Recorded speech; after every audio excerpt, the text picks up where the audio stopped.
Here in Washington, those looking to unite the right were outnumbered by demonstrators promoting unity.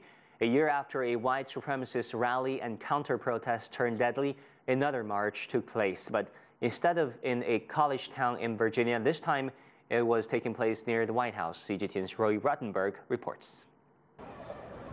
We're at the back of one of the protest tiers, the counter-protesters that received 5 different permits, and as a result, there are thousands of people here, a few more hundred recently just arriving and joining the others here across from the White House. On the other side of that very large crowd, there is a police barricade and then a much smaller protest from those white nationalists that are here under the banner of the Unite the Right 2 rally. Of course, Unite the Right 1 rally, the first one in Charlottesville last year, turning deadly after protesters and counter-protesters confronted each other after the march. Police saying they will not tolerate any violence here. Now, the organizer of that rally in Charlottesville did not get a permit for Charlottesville again this year, hence his rally is here in Washington. Now, many of the counter-protesters said that the reason they've come out today is specifically because of what happened last year. Well, I was actually in Charlottesville last year on the front lines, right outside of Lafayette Park, and I've been doing anti-fascist work and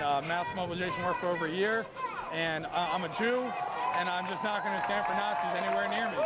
I had to be here today. I had to be here today. Watching what happened in Charlottesville was wrong. It was very wrong.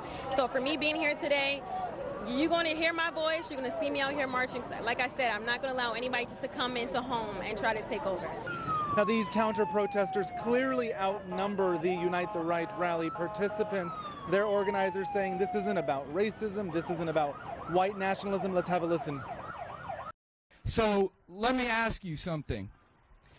Is this racism epidemic a real thing, or are people making it up to manipulate the American public? Who is the intolerant one? Is it us who are here expressing our First Amendment rights, or are these folks who showed up by the thousands to stop us from being able to speak, and they're completely indoctrinated? Now, of course, all of this is happening just in front of the White House, but U.S. President Donald Trump is not here. He's vacationing in New Jersey. Many say they were outraged last year after the violence in which he said that there were fine people on both sides and that both sides were to blame. Many said he was drawing a moral equivalency between racists, between white supremacists, and those who came out to protest against them.